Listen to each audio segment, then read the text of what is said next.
Javier, Culfas también, pero a ver, marcó el punto. ¿dónde naciste? En Argentina. ¿En qué barrio?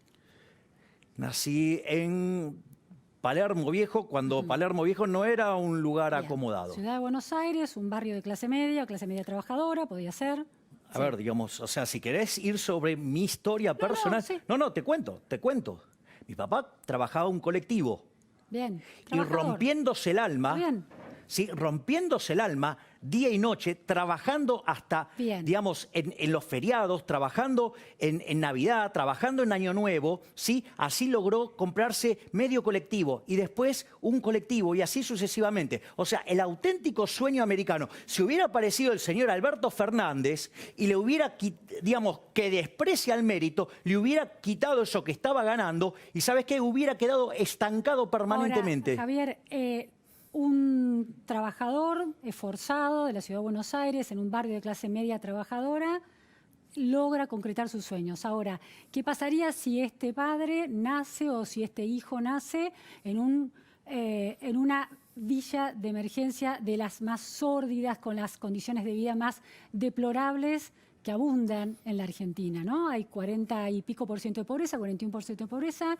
Los niños y jóvenes están en el 57% de pobreza, 53-57% de pobreza. Supongamos lo siguiente, que ese esfuerzo... A ver, supongamos que uno de los muchachos que está acá detrás de cámara... Quiero preguntarte, permíteme digo... preguntarte esto. Es decir, el Estado, No, digo, pero como el mercado es imperfecto, el Estado no el tiene mercado no es imperfecto, ahí está, digo, ahí es que está el problema. El Estado no tiene alguna obligación de hacerse cargo de las desigualdades que el azar determina en la vida de las personas. No, ahí está el punto. A ver, suponete que, digamos, yo me siento muy conmovido por la situación de algunos de los chicos que están con la cámara.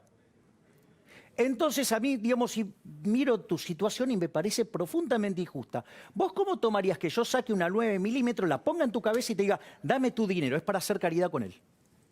No funciona de esa manera, no hay una violencia física, sino digamos, un consenso no hay en consenso. el Congreso. ¿Dónde está el consenso? A partir de leyes impositivas. Sí, digamos, o sea, claro, es como, digamos, que el Congreso que vote la suba de impuestos, es como que vos vayas a hablar con tu jefe y le pidas que te baje el sueldo. No existe. ¿No existe qué cosa? No existe, digo, que vos vayas a una negociación con tu jefe y le pidas que te baje el sueldo. Digo, cuando los diputados justamente levantan la mano subiendo los impuestos, lo que está diciendo es, digamos, yo voto para que le bajen el impuesto a la gente. O sea, justamente por eso es una democracia fallida. Entonces, lo primero que hay que entender que digamos, hay varias falacias. Digo, a ver, suponete, digo, la igualdad de oportunidades. A mí me gusta el tenis. Me encanta Federer. ¿Cómo crees que me va a ir si yo voy a jugar con Federer? Me va a aniquilar.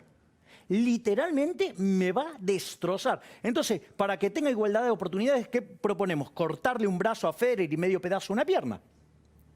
Es una aberración. Es decir, gracias a Dios todos somos distintos. Lo que hace el mercado es dejar de manifiesto quién es mejor y quién es peor. Es decir, es más, te lo voy a hacer... Pero esa definición esencial de quién es mejor y quién es peor en realidad está determinada por el azar del lugar donde naces. Eso no es necesariamente cierto, porque hay un montón de casos de personas que nacieron en la extrema pobreza y les fue muy bien, y hay personas que nacieron en una situación muy acomodada y terminaron cayendo. Sí, porque cuando vos mirás, en los países, digamos, libres, hay muchísima movilidad.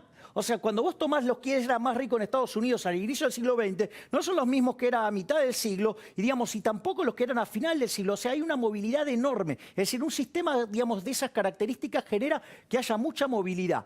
Entonces, ¿cuál es el punto? Aparte, ¿en qué se basa el éxito? Porque eso es lo importante. ¿En qué se basa el éxito? En el capitalismo, en lo que es el mercado. Esto es muy importante. O sea, yo vivo haciéndome un picnic preguntándole a la gente, digo, que critica el mercado, digo, ¿qué es el mercado? Es decir, el mercado es un proceso de cooperación social donde se intercambian derechos de propiedad.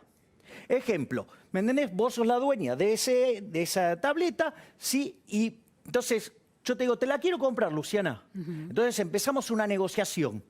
Y cuando acordamos una suma de dinero por ese intercambio, eso genera un registro histórico que se llama precio.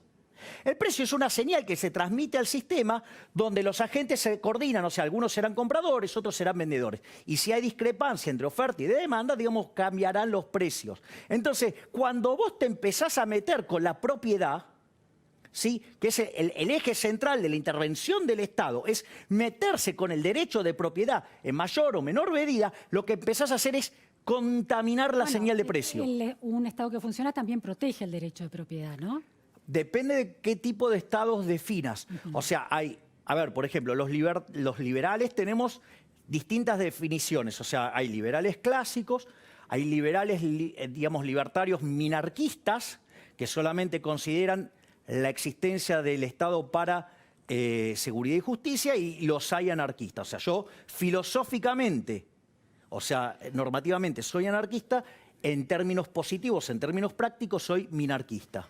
Quiero volver al ejemplo del fútbol porque me parece revelador en relación a este tema de la meritocracia que se ha instalado a partir de los comentarios del presidente Alberto Fernández, de cuestionar la idea de mérito, que tuvo una especie de repercusión en palabras del Papa también. Otro que es parte del problema. Y hay una idea de que hay un espejo entre, o hay un tipo de relación entre la meritocracia y el capitalismo. Ahora, el ejemplo del fútbol no tiene un problema, que es que el fútbol no es un aspecto esencial y un servicio esencial. Si pensamos en, por ejemplo... Pero ¿sabes cuál es el problema, Luciana? ¿Pero por qué definís que es esencial? ¿Me dejás terminar? ¿Cuál es el criterio de que es esencial? Entre saber jugar al fútbol y saber leer y escribir, parece que hay una diferencia de esencialidad importante. A ver, yo digo... Entonces, pero digamos, o sea, puede haber... pero Messi de repente, digamos, te puede gustar si lee o no, digo, no sé cómo lee. Pero, digamos, ¿me entendés? O sea...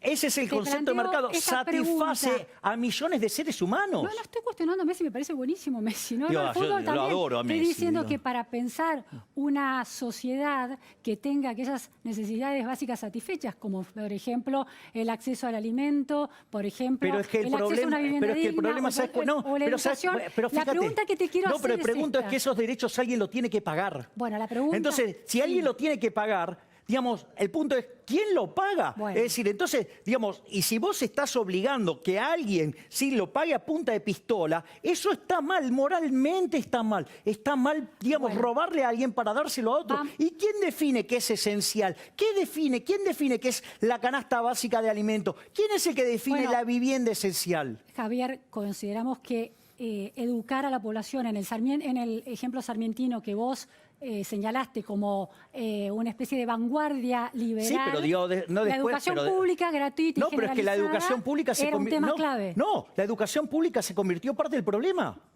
Porque se convirtió, digamos, en un centro de adoctrinamiento marxista. Pero eso es otro tema. Lo que yo quiero preguntarte... Es que no es otro tema, Luciana, es que ese es el punto central. ¿Sabes por qué? Porque la educación pública hoy es una maquinaria que lava cerebros y que forma a la gente en las ideas socialistas cuyos valores de fondo son la envidia, el odio, el resentimiento, el trato desigual frente a la ley, el odio, el robo. Y eso se traduce en un conjunto de instituciones nefastas que han hecho que del ser el país más rico del mundo, hoy seamos 70 y en caída. Martín Migoya, el creador de Globan, uno de los fundadores de Globan, es un egresado de la Universidad Pública, Universidad de La Plata. Bueno, la vida... Martín Humarán, de la Universidad de La Plata. ¿Pero qué tiene que ver? Bueno, digamos, o sea, a ver, y eso amerita, digamos, que, digamos, o sea, la educación pública se haya convertido en una máquina, digamos, de generar cerebros marxistas, digamos, que nos empobrecen. La evidencia empírica es, digamos, demoledora respecto al caso argentino. O sea, estamos cada vez peor. Es decir, las ideas... Justamente, digamos, por ejemplo, que impulsan la señora Marco del Pon, Culfas, ¿sí? Digamos, no son muy distintas de las que salen de cualquier universidad pública. Un hombre educado puede escuchar y dejar que le pregunten. Sí, yo te estoy escuchando. Una pregunta? Lo que pasa es que yo, digamos, ya conozco la lógica de las preguntas y me adelanto. Bueno, lamento ser tan previsible. Mi pregunta es... No es por digo, tu caso es un problema de entrenamiento mío. No, mi pregunta es esta. En una necesidad esencial de la sociedad, como por ejemplo educar... ¿sí? Pero es que ese es el punto. ¿Quién define como esencial? Bueno, porque en el modelo sarmientino que vos alabaste, eso es clave para el progreso de las naciones. No, pero a ver, digamos, o sea, una cosa era el concepto, digamos, de educación que tenía Sarmiento y otra es el que, digamos, vino después.